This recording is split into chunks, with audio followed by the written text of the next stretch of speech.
15 years ago, I came home from work one Thursday evening. My wife informed me then that we need to go to my eldest son's school the next morning because there was an issue at school with him. And as any good parent would do, both she and I went to the school the Friday morning.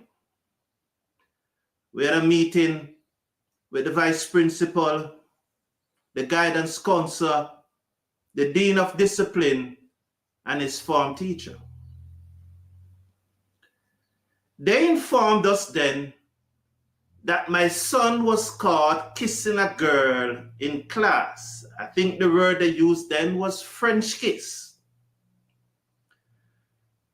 I was mad. I was very disappointed with the young man.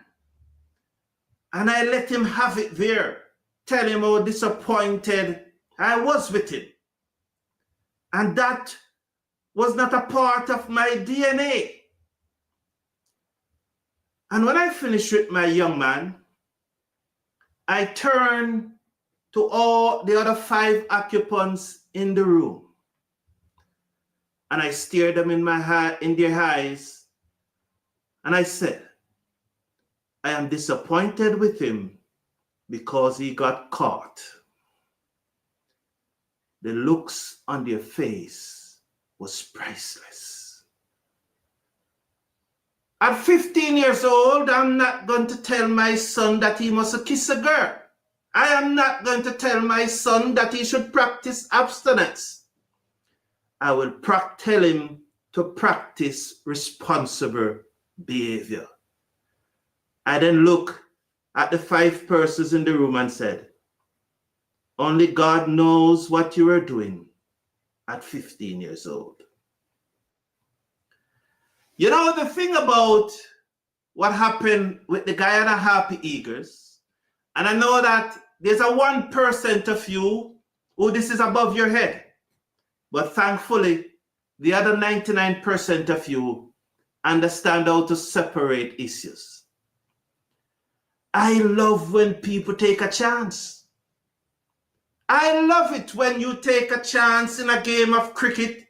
If you can get away with haltering the ball, take the chance.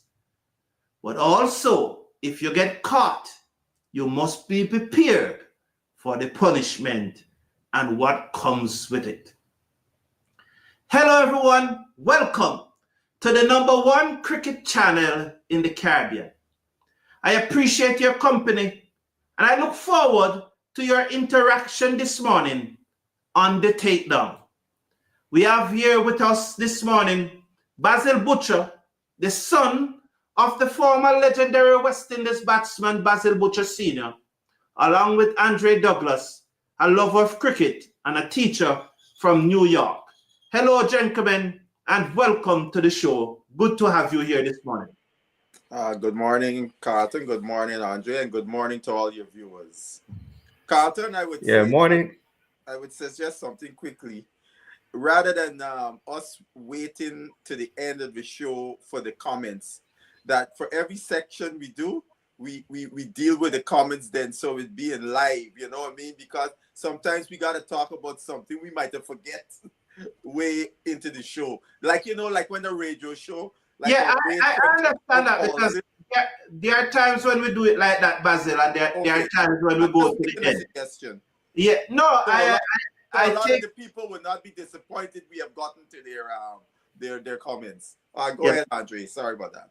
No, good morning, Carlton, and good morning, Basil, and hello to the viewers all over the world, wherever you may be. I'm glad to be here this morning, and I'm looking forward to a very, very lively conversation.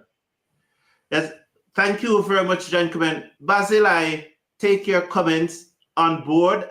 In the past, we have done it on occasions like that. There are some occasions where we do it like we done it last Sunday, but we have done it in both formats. So I'm not adverse to your comment because we have done it like that in the past and we have taken note of what you have said. The regional 4-day cricket competition climaxes yesterday with the Guyana Harpy Eagles being crowned champion for the 3rd consecutive time amidst a cloud of controversy where their players have tampered with the ball. Much comments have been made on this. Some have said that the punishment they have received is sufficient, while the extremists believe that they should be locked away in a prison somewhere. This morning, Basil and Andre will take us through what really happened and give us their opinions on where they think this should go. I have in the live chat a poll asking which of the incident was worse. Kevlon Anderson's 2nd innings tampering with the ball. And why I use Kevlon Anderson instead of Veerasammy Permaul is that it was the 2nd innings and the Guyana Harpy Eagles were already get caught in the 1st innings. So which of the incident is worse? Kevlon Anderson tampering with the ball in the 2nd innings or Alzari Joseph walking off the cricket field? I should have had a 3rd option there with a match between the Jamaica and Barbados that was called off by the captains last year. But however, I forgot to put that one in. So you may vote on the 2. Basil, let's start with you. What is your view on the incident that happened? Look, I'm very disappointed in the Guyana team with the charges against them, and more so because you got sanctioned in the 1st inning, and then to get sanctioned again for the same offense in the 2nd inning. That is the thing that is most disappointing to me. And I hope Cricket West Indies and the Guyana Cricket Board will investigate this matter to its fullest extent, because if these players involved, they must be made examples of, because the worst thing in sport is to cheat. Thank you very much. Andre, what are your opening comment on this issue? Yeah, I myself am very disappointed in the Guyana Harpy Eagles, and especially after being caught in the 1st innings, to come back and do it in the 2nd innings, that really, really leaves a bad taste, and I'm sure a lot of persons, not only in Guyana, but right throughout the region, right throughout the cricketing world, would have been very, very disappointed in such a thing. Cheating in sports, cheating in cricket is just unacceptable. And I really hope that these guys will be duly punished for, doing such. So I really am very disappointed in what took place with the Guyana Harpy Eagles. Thank you very much, Andre. As I mentioned earlier, persons are calling for a wide range of disciplinary measures to be taken. Some believe that the disciplinary measures handed out by the match referee, Ronaldo, was sufficient. However, I must say, Ronaldo went to the limit of what he can do in a match. Some persons believe that points should be deducted from the Guyana Harpy Eagle team. Some person believes that these players should be banned for a very, very long time. For example, Christopher Bristol, our good friend in the live chat, is saying that they should get 4-year bans. Basil, what is it that Cricket West Indies can do from here? Look, I listened to that radio broadcast that Andre Baptiste did in Trinidad with the director of cricket. And, the director of cricket seemed to leave the door open, that because they have not received a full report as to what went on. Upon the receiving that and reviewing it, maybe they'll have options to give further sanctions. He seemed to leave the door open to that. I look at it I look at it in this way. You know, I like to look at precedent. I look at the Australia situation with South Africa several years ago, albeit some people argue that, well, the ICC gave sanctions. So they're saying the ICC in this situation is CWI, right? And then Cricket Australia did a full investigation of the circumstances. Now remember, Steve Smith just got I think it was 100% match fee and two penalty points, which was equivalent to 1 test ban, and 4 demerit points that would go forward. David Warner had got no sanction from the ICC, and Bancroft, he only got a 75. The man who got caught with the sandpaper in his pocket, he got 75% match fee. But when Cricket Australia did their independent investigation, they banned Smith for a year, they banned Warner for a year, and I think also they said Warner would never be able to captain Australia again because it turned out that he was the ringleader, and they banned Bancroft for 9 months. So there are those who are arguing, okay, CWI cannot levy any more sanctions on the players, but the Guyana Cricket Board can. Thank you. Thank you very much. Now, looking at what Basil had said, Andre, and we take into consideration double jeopardy. Basil clearly pointing out there that CWI cannot now go ahead and sanction the players for a second time.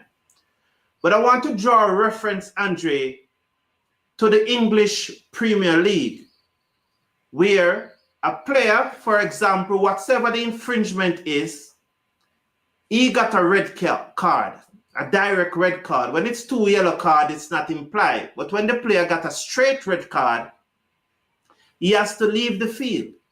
His team now plays the rest of the match with 10 players. That's punishment to the team.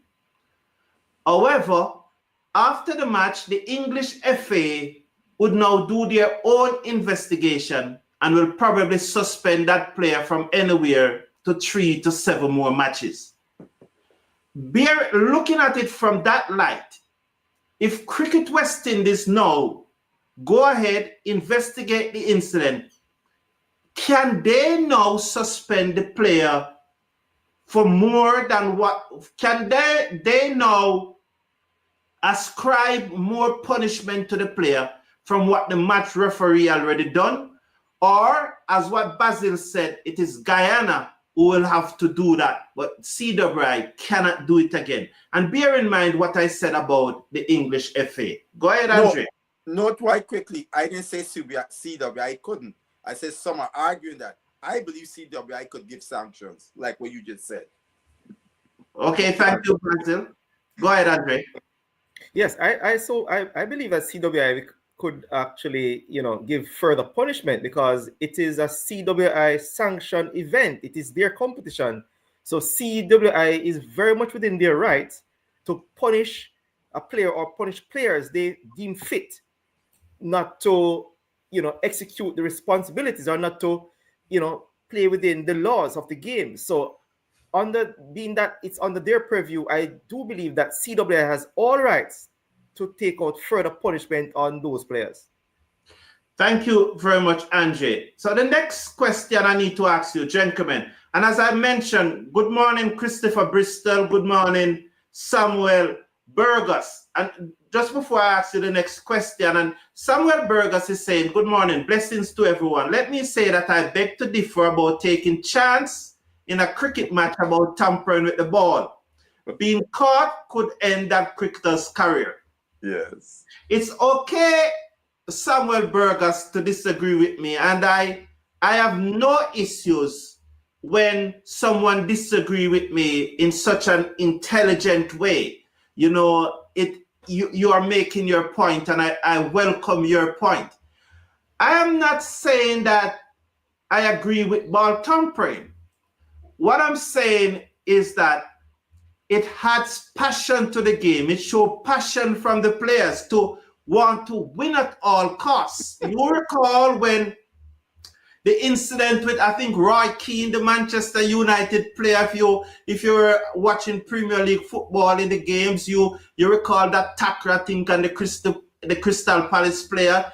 You recall Eric Cantona, many miss because that is passion. So we cannot say our players are boring, and when they show some passion, we then again accuse them of showing too much passion. It's the passion for winning which led a team to try to break the rules.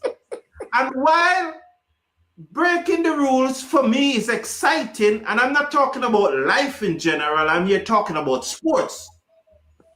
And while breaking the rule is exciting, I also agree with you, Samuel Burgess, that if you're caught, you should face the consequences of your action. I think those are risks that you can take. What is disturbing for me, though, is Kevlon Anderson, after being caught, after the team being caught in the first innings, he now continues to do it. And it led me to think that there's systemic ball tampering that is going on in Guyana's cricket. That's what that action led me to think. Over to you, Basil. Yeah, I mean, that's the question a lot of us are asking ourselves, because you got caught, sanctioned, and you still come out and do the action in the second innings. Leads one to believe this is a team culture. That is the thought process. One could come to a conclusion that this is a team culture thing. This is something they've been consistently doing throughout the competition, that they would continue that practice, thinking that they wouldn't get caught in the second inning, so yeah. But I don't necessarily, I can't agree with trying to cheat to win. I like the passion within the rules, but do not break the rules. Thank you very much, Basil. And again, I'm not here saying that persons should break the rules, just like how I was disappointed, not that my son was kissing the girl. I was disappointed that he got caught kissing the girl. And that was what disappointed me. And I'm not here saying that person should go about their daily life doing wrong things. I'm just saying, in a game, in a sports like that, once it is not really hurting anyone physically or so forth, I don't mind you try. But remember that if you try and get caught, you'll be punished. That's all I'm saying here, Basil. And I know persons will agree and persons will disagree with me. I have no issue in the way that Samuel Burgess disagree. He disagree in a very polite, amicable, and intelligent manner. And we do not have any issue with persons disagreeing in that matter, Basil. So, Basil, what I am hearing is that Guyana Harpy Eagle got caught in this match because there were some concerns and they were told to have a closer look at them. So there were concerns that they have been doing it before this match. Very interesting. And now it were told that they need to zone in on them. Oh. And it led even more to the suspicion that there's systemic ball tampering in Guyanese cricket. Basil, do you think they should have been awarded a trophy this early, or it should have been waited up until the investigation have been completed? I think the latter. No award of any prize should have been done. It should have been done following a full investigation, because this is a very serious matter. What is CWI we're dealing with? So not surprised. So is there anything in the rules of CWI that can see to a withdrawing of the trophy? No, I mean, based on you heard the DOC. the playing conditions, there's nothing in there, the playing conditions and so on calls for. So they had to award a trophy. But I still think, regardless of the playing conditions or not, this is such a serious matter. You want to make sure all I's are dotted and all T's are crossed before you're going to hand the trophy. Look, your last tournament, the 50 over, ended in disrepute, right? And here the next tournament follows. You have a situation again, and you got your face black. You got a black eye from the 50 over competition, right? So make sure you dot all your I's, cross your T's, and so on. Get the situation cleared satisfactorily for the constituents and yourself, and then you can always make your presentation. Okay, thank you very much, Basil. Two things here I want to ask. Do you have the confidence that Cricket West Indies can successfully proceed with this matter to an amicable outcome, or 2 weeks down the road or 2 months down the road, we'll hear that the matter has been thrown out because of a technical issue? Well, with the awarding of the prize, I don't think there would be any amicable conclusion if the investigation shows that there was a pattern and Guyana, as you were saying, what you said there, you're hearing is a fact, because they're gonna be a whole lot of arms thrown up in the air from those who are supporting Guyana and said, oh, you could do this, you could take with trophy and so on after the fact, and so on and so forth. Like what we saw, what happened with the 50 over competition. They got a black eye when they didn't even follow their own rules in assessing sanction to the players, right?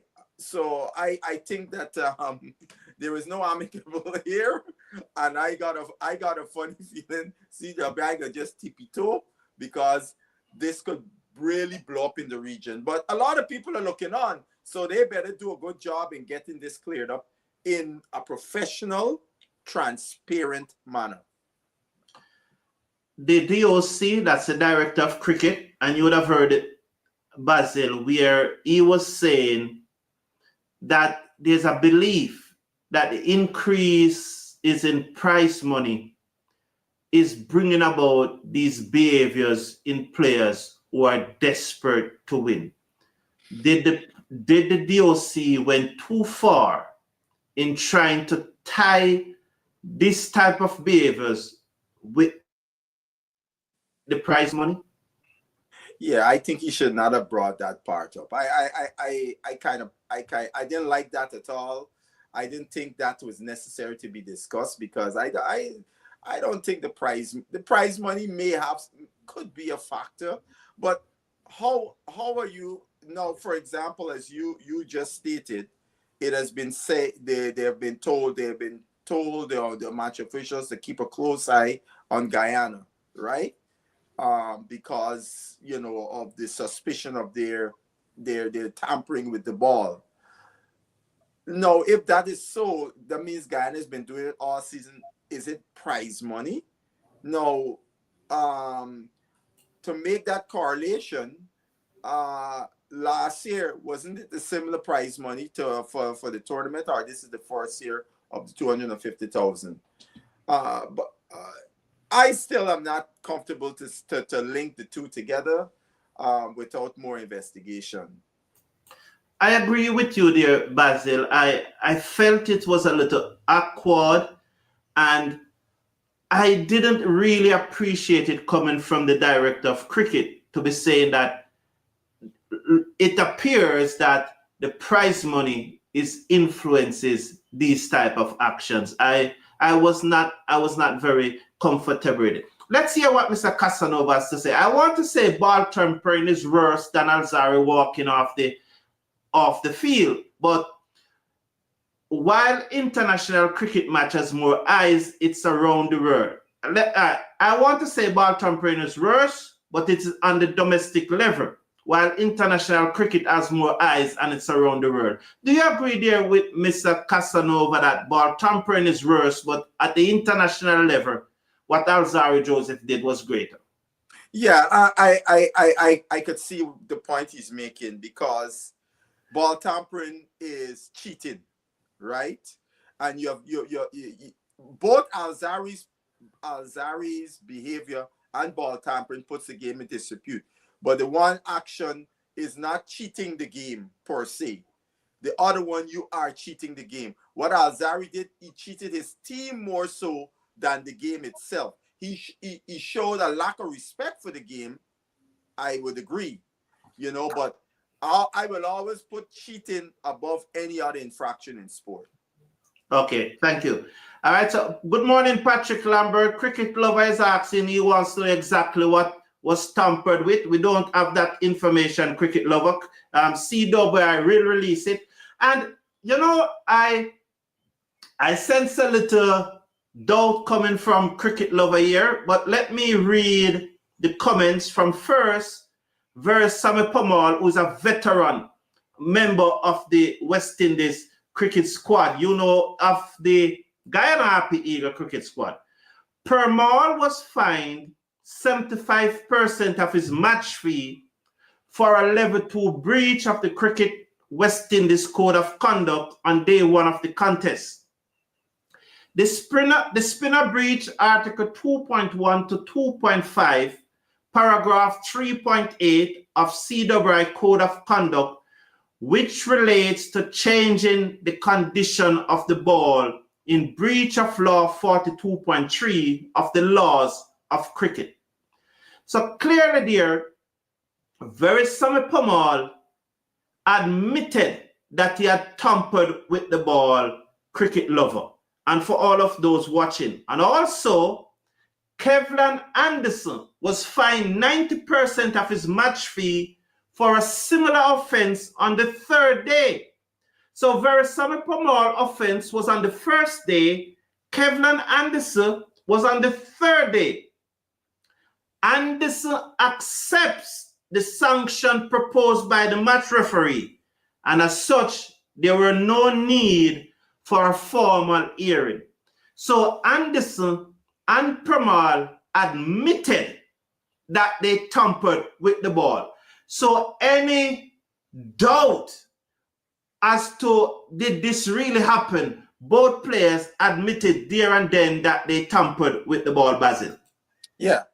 And in Anderson's case, from what I understand, first he resisted, saying he didn't. And because when he realized that, look, I got caught with my hand in the cookie jar and accepted the penalty, they raised it from 75% to 90% because of his initial saying that he didn't do it, denial. Yes. So Patrick Lambert thinks that it shouldn't be a 4-year suspension, it should be a 5-year suspension. No, but Basil, there's something here that I really want to point out, and this is what concerned me deeply, more than anything else in this situation.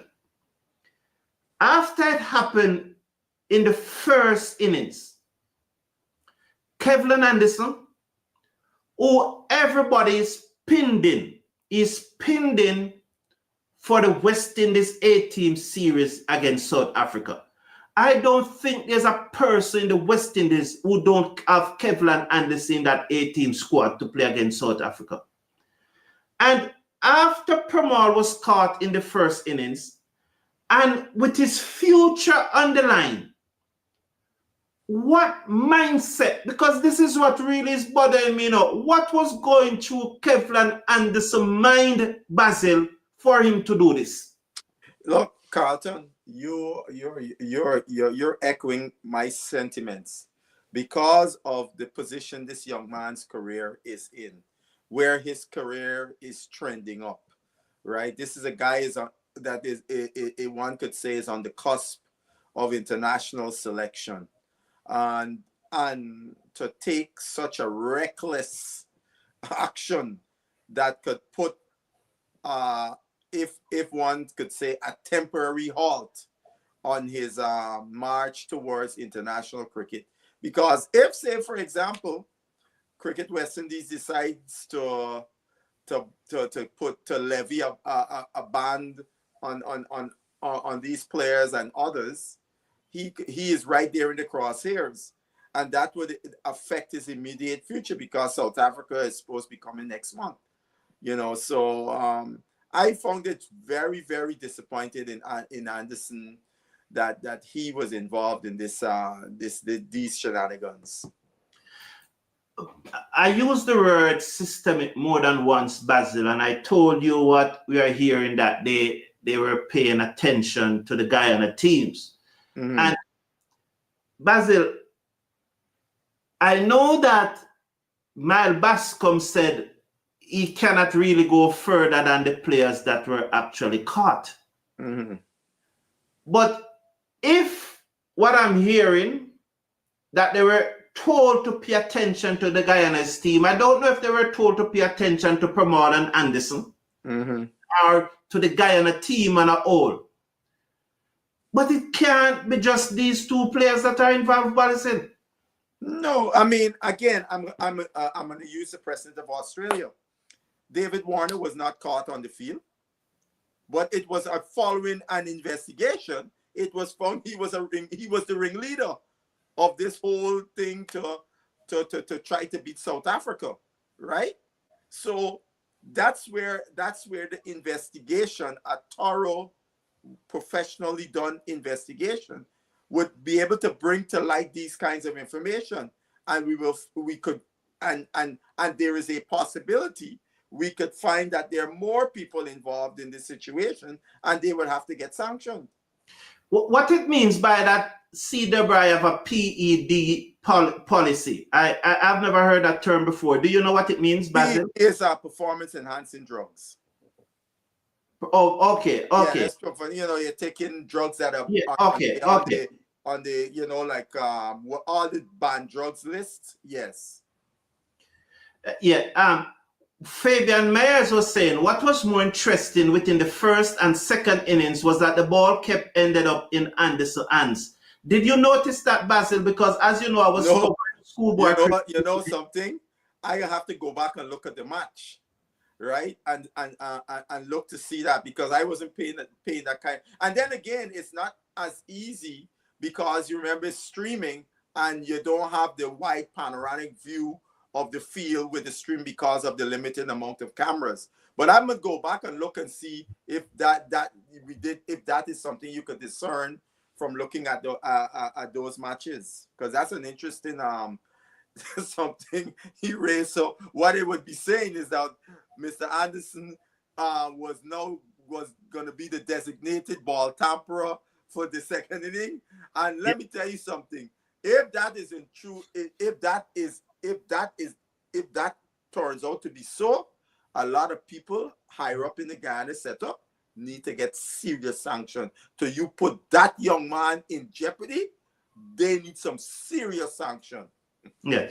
John P. Nicholas echoing the same sentiments that we're echoing about the disappointment of doing it a second time, even after being caught in the first innings. And that's why persons are using the word systemic, that it is systemic with Guyanese cricket, because after being caught, why did you choose to do it again? It must be systemic. And as Basil mentioned there must be some sanctions. There must be a thorough investigation. Mr. Casanova is saying that Anderson can kiss goodbye and on any hopes he had and playing for the West Indies in the near future. Basil, based on what Mr. Casanova point there, and that is going through a lot of persons' mind, you are the prosecutor in this matter. What sort of punishment would you be looking to install on Kevlon Anderson? Clearly, for me, Veerasammy Permaul would be banned for life. You know, what about Kevlon Anderson? What would you be doing? I will take you from what happened with Australia, right? And the minimum ban these are the maximum I would give them is a year.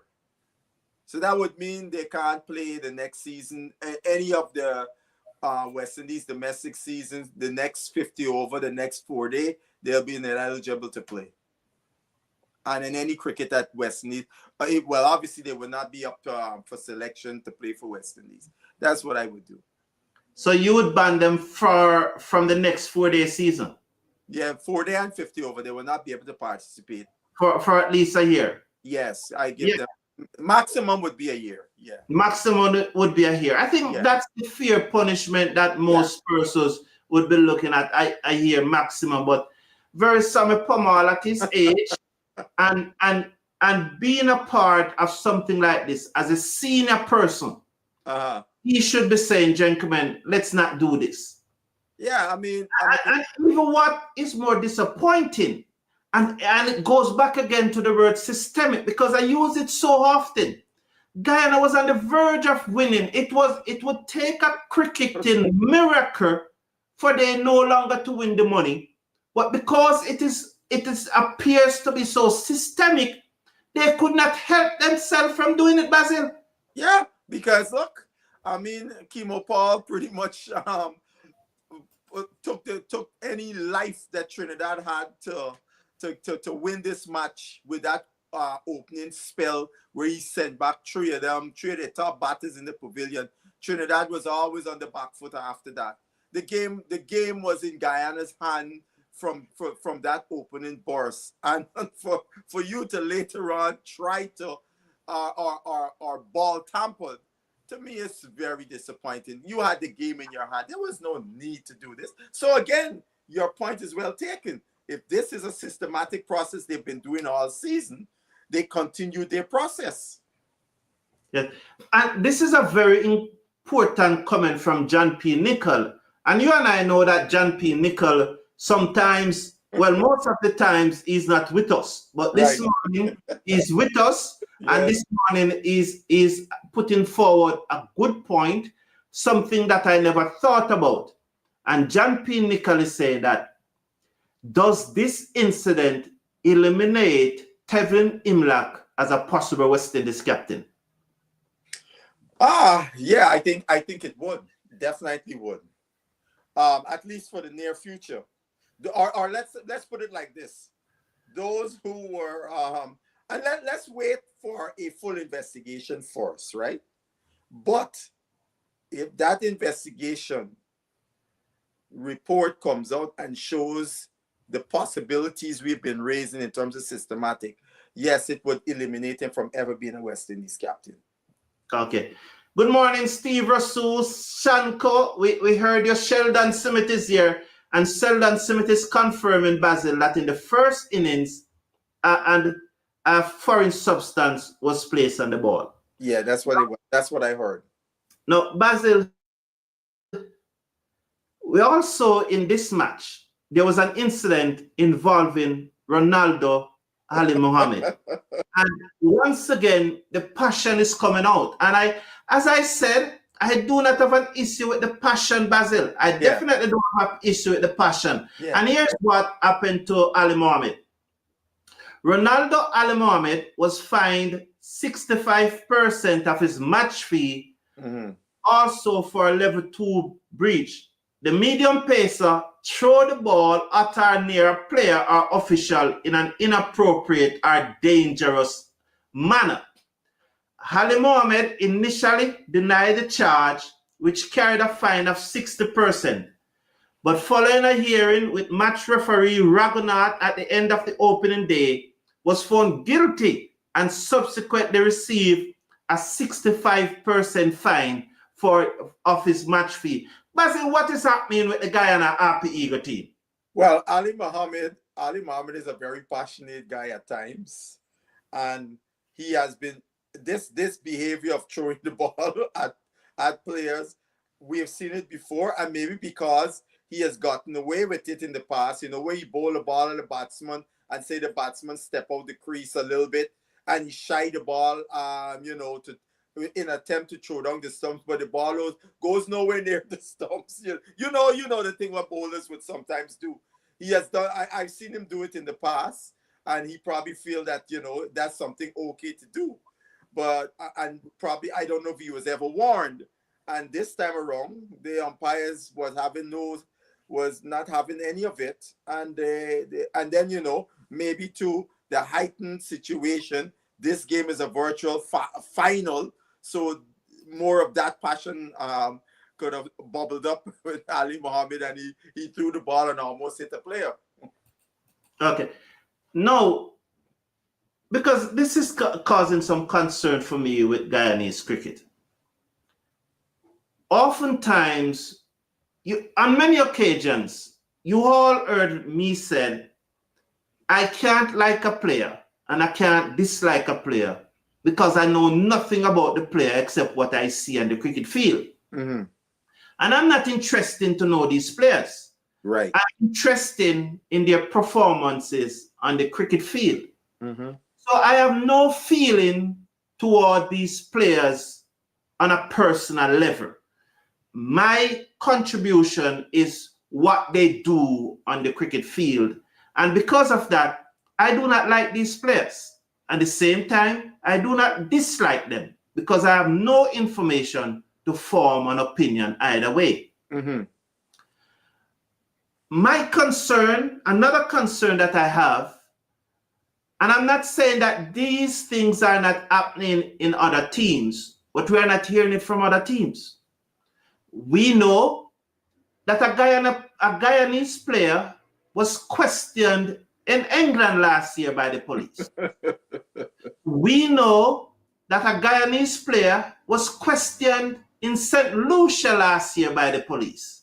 Mm. And now this incident, what is really happening, Basil, with your fellow countrymen? Tell me their mindset. What is going on, Basil? I don't think it's a Guyanese thing per se. It just happened. I think it's coincidental that those incidents you just described, the player is from Guyana. Because, we see cricketers, sportsmen with similar behaviors. And in this time, some Guyanese guys have got themselves in the hot pot, so to speak, and that's it. I don't think it's a Guyanese thing per se. Yeah. Unfortunate, what's going on is the Guyanese guys are getting caught. Yes, and I'm glad I made the distinction that I'm not here saying that it is not happening in other teams. Yeah, we just don't know. We just know that it is happening. Yeah, and I think, let me tell you something. I think this is something also that, we call these guys professional cricketers. But I will argue the only thing professional about a lot of these guys are that they're getting paid to play. They're not professional in the way a professional elite athlete behaves, carry themselves, put in the work, and all those various things. Most of them are not like that. And not only that, the setup in the reed territories is not professional. And this is part and parcel in which these things have to occur. All our structures and system has to be professionalized.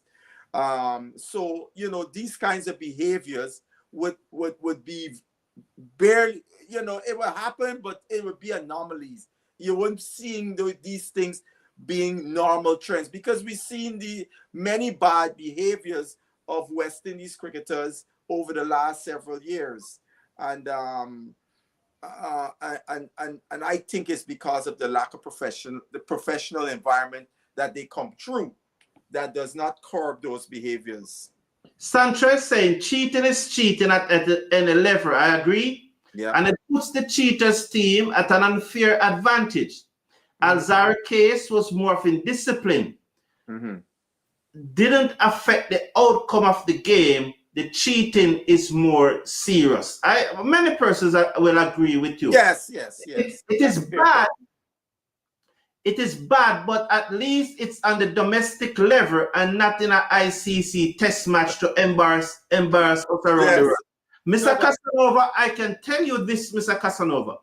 This is something that would have echoed across the cricketing world. We are no longer living 10, 15 years ago when something happened in a nook and cranny of a remote area of the world.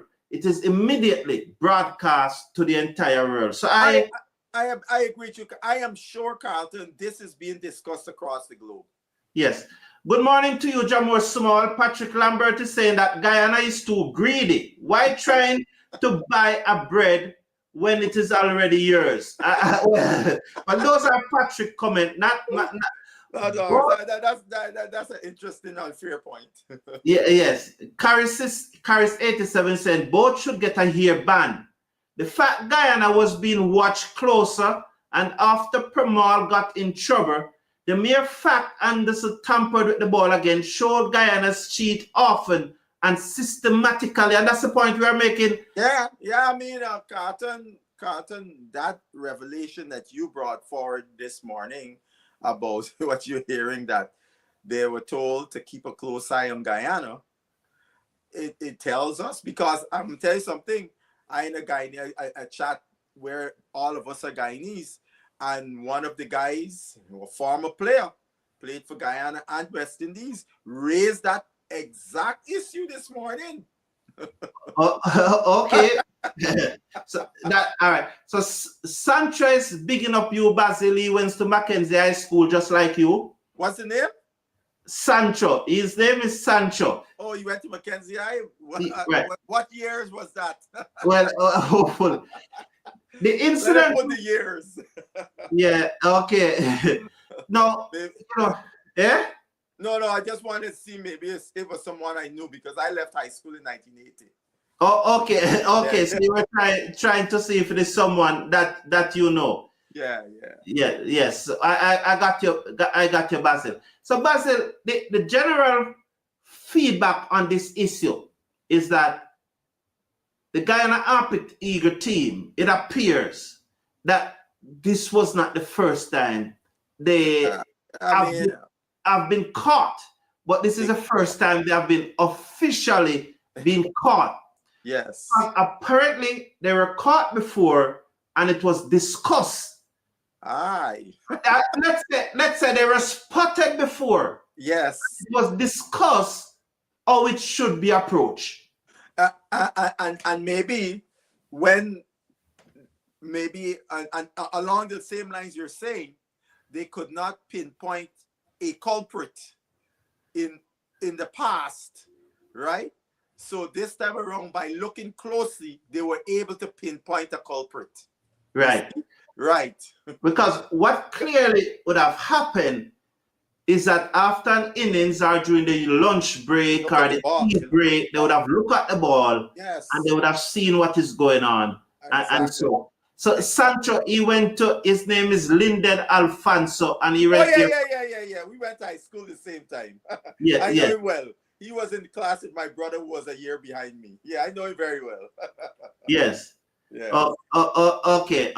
Thank you, Michael Douglas, for your comment. And he said that he watched back the match, and it appears that Anderson, a repetition of a particular behavior by Anderson with the ball, and took some clips. So, Michael Douglas, please send us those clips. Yes, he said that please have some clips. So those clips would be very interesting. But he did that. We don't have to go through the exercise and relook in the match. Yes. Now, Basil, the next thing that I want to bring up this morning is that the West Indies women team at the World Cup qualifiers. Yes, I was hoping you were going to bring that up. You know that we were beaten by Scotland before defeating Ireland by 6 runs. Give me your feedback, Basil, on both matches. Look, first thing I would say, every time I'm watching West Indies cricket, I am hearing your loud echoes. Fire, Shane Dees. Right? That's the first thing, right? I'm looking at the matches, and the first game against Scotland. We're lucky the game got that close, because Scotland should have won that game going away when they dropped Haley, at 6-7. They took that catch, the game was over. And it continues. The question, when you posit that thing about inspiring Shane Dees, I ask myself the question: what is Sherry-Ann Fraser doing in that team? Right? Sherry-Ann Fraser, for example, went to Australia and so on, and all she would do, she may have in the last game against the Leeward Islands is the best I've ever seen her bowl. But no, that's a one-off. She goes and goes back to the same thing in this situation. And then if you're only bowling her, 2 overs or whatever, and maybe got 3 overs, why is she playing in a 50-over match? Right? Play somebody else. You know, and so some of those decisions are puzzling to me. I want to know why. Another thing I'm looking at, they seem to be trying to make Joseph a proper batter. Joseph is not a proper batter. You're taking away her strengths. You gotta just let Joseph go out there and hit, and hope she bring it up. When you put her trying to make her a proper batter, you're putting her in a cage.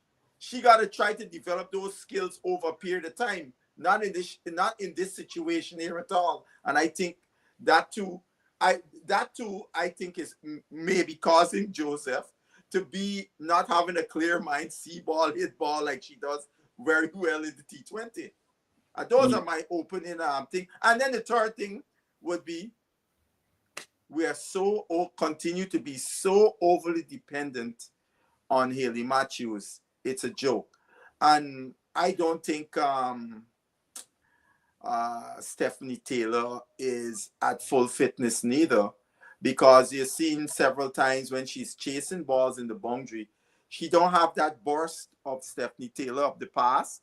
I remember seeing 1-4. I thought she was going to get there, and she just couldn't accelerate more, and the ball went for 4. And even the single that she got run out with Hayley, a fully fit Stephanie Taylor would have made her ground. The challenge with the West Indies women team is the batting. Oh, yes. Our bowling can hold its own against any bowling attack in the world. In Hayley Matthews, Affleigh Fletcher, Charisma Ramarak, Chinel Henry, and Alia Lane, we have 5 bowlers who are as good as they get and will probably get into most international team in the world.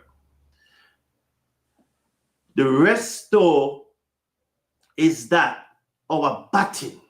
Most of these girls are averaging high single figure and low teens. Yes.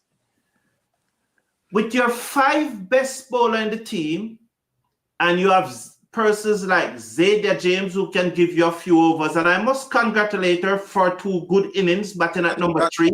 Congratulate Zadia James. But with a player like Zadia James who can give you a few overs, Quiana Joseph, if needs be, can give you a few overs too. What is the benefit of playing Sherry-Ann Fraser in the West Indies playing 11? Right, because look, at Rashada Williams, who was the second leading run scorer in the Super 50. And Rashada Williams, who scored over 200 runs. Only Riala Griman from Guyana scored over 200 runs too. She's not in the squad. No. However, let's concentrate on the 15 that are in Pakistan. Why would you play Sherry-Ann Fraser over Williams, Mangru, or Glasgow? She's clearly not needed for the bowling. No. So why don't play 3 batswomen who either one of them is more likely to give you their age? Sherry-Ann Fraser have never made her age for the West Indies batting. No. She's ineffective with the ball. In the first match, she bowled 2 overs for 10 runs. In the second match, 3 overs for 19 runs. And she's playing as a bowler. And she's not one of our top 5 bowlers. Now, you look at that batting, but we know the batting is a problem. We know, apart from Ailey Matthews, that there are no other genuine batsman in the team except an unfit Stephanie Taylor. The reason why Stephanie Taylor continues to be in this team is because a quarter fit Stephanie Taylor is better than the rest. Way better than them. And that's the only reason why she continues to be in this team. So the batting of serious concern. Why lessen the batting by playing an extra bowler who is not contributing? No, and then when I would call for Mandy plays spin is a decent player of spin. And that's where you're gonna be seeing a whole lot, especially the next two games we play, when we play Bangladesh and Pakistan. It's pure spin we're gonna be seeing when we play them. And we know Sherian has no clue. God, you see the little Scott girl that bowled her down, and that's a 19-year-old girl, you know, bowled her down the off spinner. She had no clue what she was doing, right? To play down the wrong line and get her middle stop knock out. Thank you very much, Basil. When I call for Shane Deeds to step down as the women coach or be fired, and I'm not here going to say I told you so, because as a fan of West Indies cricket, I want the team to qualify. I love West Indies cricket more than how I dislike Shane Diaz. So I'd prefer, let's say, dislike Shane Diaz as a coach. I want to make that distinction. I do not know the man personally. Exactly. I dislike the way he's coaching the West Indies team. I want the West Indies team to qualify. But look at Ireland. 2 years ago, we played Ireland in the Caribbean. We beat them comfortable. There was no chance of Ireland beating us. It was a one-player team, Gabby Lewis. But 2 years later, there are other players in that team who have shown tremendous improvement. Where is the improvement in the West Indies team? Is it that Ireland have better infrastructure than us? Or is it that they are better organized? Do we really need infrastructure to improve our cricket that much? No. While infrastructure is important, we, by organizing better, training harder, practicing the right things, and stop swinging from the hip, we will improve our batting. The team cannot continue to play with a bowler who is not contributing. The other challenge that I have with this team, as I've listed, Matthews, Fletcher, Ramarak, and Alain are 4 of our best 5 bowlers. But yet still, they are not bowling. None of them, except Chinel Henry, is bowling at the top. We are using Zayda James and Fraser to bowl at the top before our best bowlers come in. Now, you can say that's a trial. But they're not getting any wickets either. And we are only getting the wickets when those bowlers come on. Why don't bring them on up front and get the wickets up front? For they are our bowlers who are likely to get wickets. I really hope that Shane Deeds and Damian Wright and Ryan Hines, they are listening to me. Because Ryan Austin. They just need to do the right thing, the basic thing, the simple things. There's no need to bowl Zayda James and Cherry and Fraser. There's no need for Cherry and Fraser in the West Indies team. I really hope that we win tomorrow morning because we cannot afford to suffer another defeat. This team has some quality, especially in the bowling. The batting is struggling, but the coach needs to do the right thing. On Ailey Matthews. Now, again, I'm depending on the 99% of you who are highly intelligent and can understand what I'm saying. I know the 1% who cannot understand will misinterpret me. Ailey Matthews is a brilliant cricketer. We could not do without her. Her performances is what propel West Indies cricket to whatsoever heights we reach. As a captain, though, as a captain, she's poor. Very poor as a captain. Do we have anyone else can captain the team? We may well have others can captain the team. But will Ailey Matthews play as a player? I doubt it very much. So for now, we are stuck with Ailey Matthews as a captain. But she needs guidance. She needs guidance in that department. Basil, over to you. Yeah, I want to address the thing about when you talk about Scotland and Ireland. Because look, the young girl, Amy Hunter, the opening batter, I remember her even before because, you know, the World Cup qualifiers, I look at those matches when they played against USA and so on. And that's from where I first saw her playing against the USA in Dubai. Or Abu Dhabi, one of those two places they had the World Cup women's qualifiers several years ago. And she was about 15 or 16 at the time. And very adventurous batter. I wasn't surprised how she got out because she takes high risk.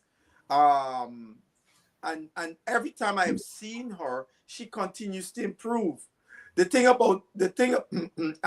Ireland got three main batters: Gabby Lewis, Pendergrass, and Amy Hunter.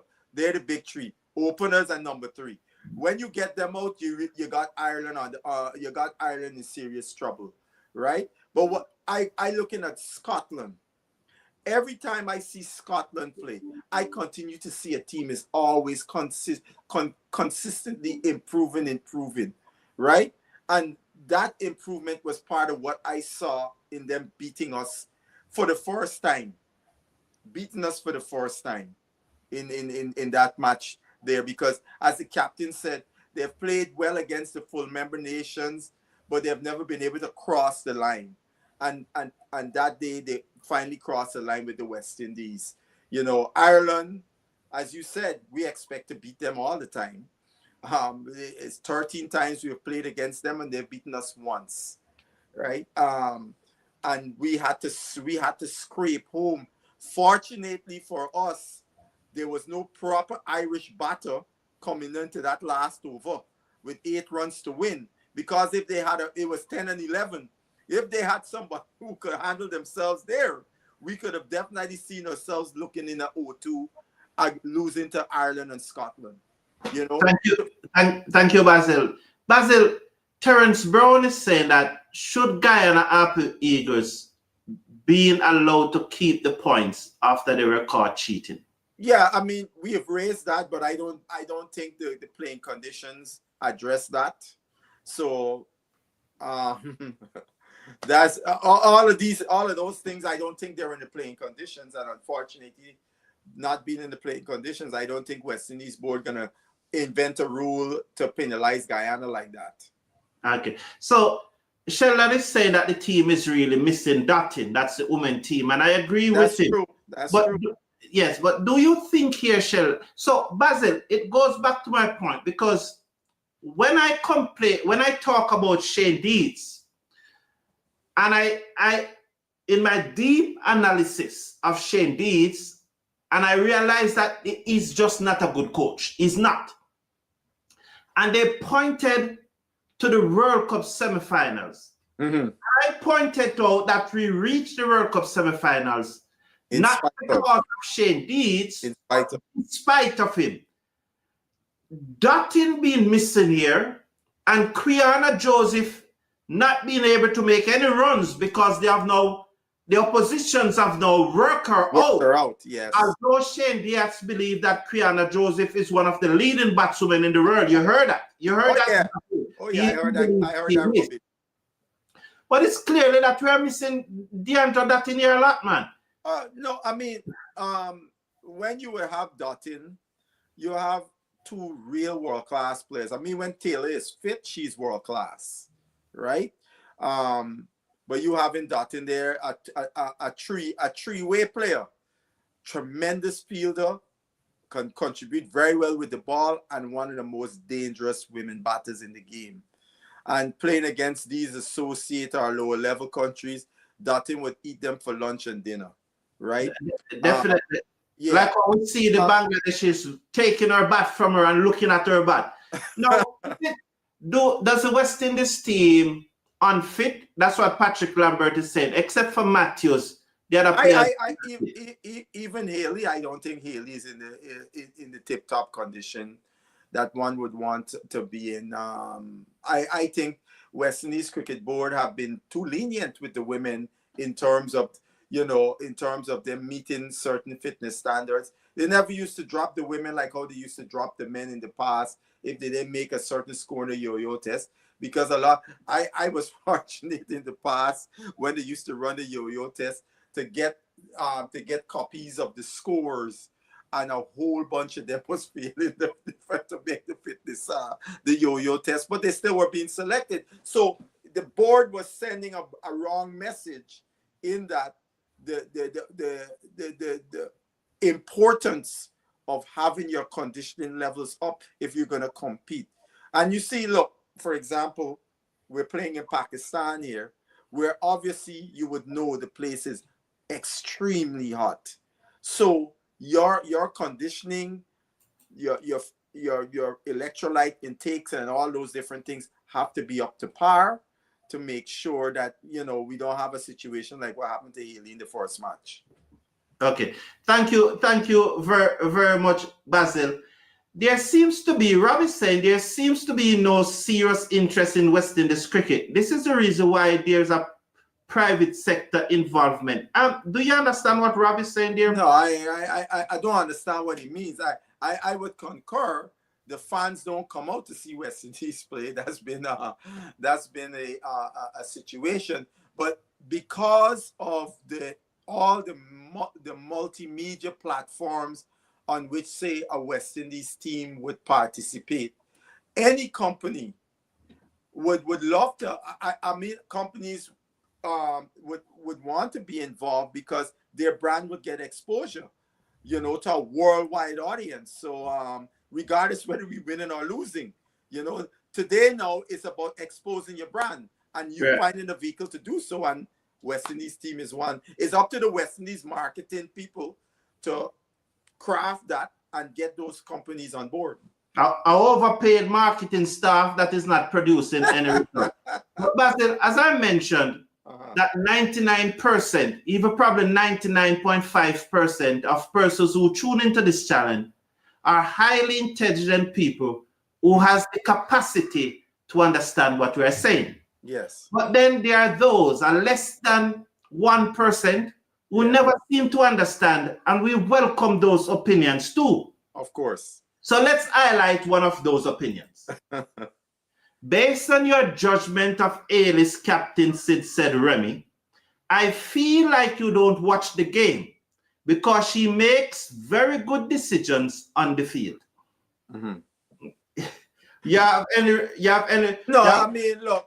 I mean, the thing that we often question, one of the things we often question with Haley is her use of her bowlers, the way she rotates her bowlers. I think she hasn't gotten a great handle, and she's been able to mask it with herself, being able to rescue those situations, as happened against Ireland. At one point there, you would have thought Ireland was going to cruise away and win this game. And then she came on and she produced a beauty to bowl on Gabby Lewis from around the wicket and turned back through the gate. That is a ball of top shelf. That's what she had to do, right? And one was wondering why she took so long to introduce herself into the bowling when she is clearly our best bowler. And Ireland was rollicking away at the time. And that's, I believe also, that's one of the contributing factors why we lost the Scotland match.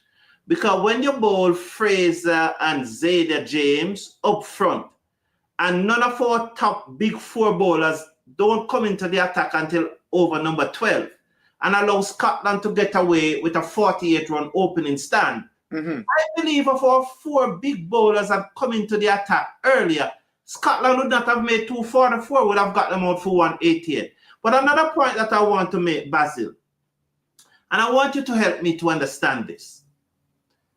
Trinidad and Tobago Red Force played Guyana Harpy Eagles in the top of the table regional first class match.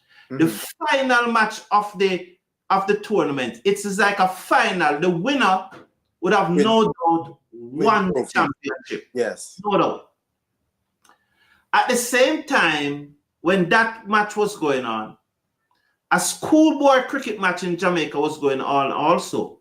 There were hardly 200 persons at Queen's Park Oval. Yes. There were 2,000 persons at the schoolboy cricket match. Yes. Why, Basil? Why? Yeah. You remember I said to you when I was watching the stream of your previous game, the 2020 game, the high school game there, Manchester and Tech or something is the schools, and I commented, I said a very good crowd, and I made a comment that West Indies board needs to bring more of our first class cricket and so on into the rural areas or the country areas, right? Because you will guarantee you bring those matches there, you're gonna have serious crowds. In town, nobody turning up to see our first class cricket anymore. For obvious reasons, it is not compelling and so on and so forth, right? So that's something they have to look at, right? And then I would ask this question: how many people in Trinidad knew there was a big game between Guyana and Trinidad playing at Queen's Park Oval? There was no promotion. How much was this game promoted in Trinidad? Yes. Robbie said, Mr. Butcher made a great point. The condition of these players is not taken seriously. There seems to be a lack of discipline from the top to the bottom.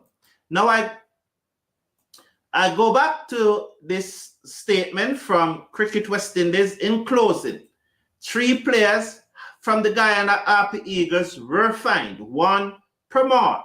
2, Kevlon Anderson, which I thought was the most unfortunate out of the 3. Yeah. 3, Ronaldo Alimohamed, which I really don't mind because he shows some passion there. So these players have been fined.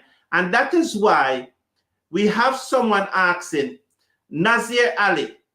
We have already moved past this point, but if a team breaks the rules, they should be disqualified and Guyana should lose the game as a result. Just like when Tyson was disqualified for biting Holyfield. Well, as Basil explained, Nazir Ali, there's nothing in the code of the match condition, the playing condition that allows West Indies to disqualify these players. Yeah. I thank you all for being here, and I now give Basil this opportunity to make his final comment for this morning. Look, my final comment is I hope West Indies Cricket Board is going to do a thorough and transparent and professional investigation of the circumstances surrounding the ball tampering in the Guyana-Trinidad game. And we, the public, will have access to those findings. Thank you very much, Basil. Thank you all for being here. Tomorrow, though, the schoolboy, the Urban. So these are the teams in Kingston. So the big Kingston College, who will be 100 years old on Wednesday this week. But tomorrow, they play Excelsior, widely regarded as the best schoolboy cricket team in Jamaica, in the final of the Urban T20 competition. That match starts at 1:30, live right here on the Cricket Forum. You can tune into the Cricket Forum. If you cannot make it to Melbourne Oval in Halfway Tree tomorrow, if you cannot make it there, you can join the Cricket Forum live right here for that match. But before that, at 9:30, the third place playoff between Jamaica College and St. Jago High will take place. Both matches will be streamed live right here on the Cricket Forum, but they are also taking place just in Halfway Tree at Melbourne Oval. So join us tomorrow for those 2 matches. They are brought to you by Grace Kennedy General Insurance Company and First Global Bank in association with ISAD, and of course, powered by the Cricket Forum. Take care of yourself, take care of your loved ones, and see you tomorrow morning, just around 9:15.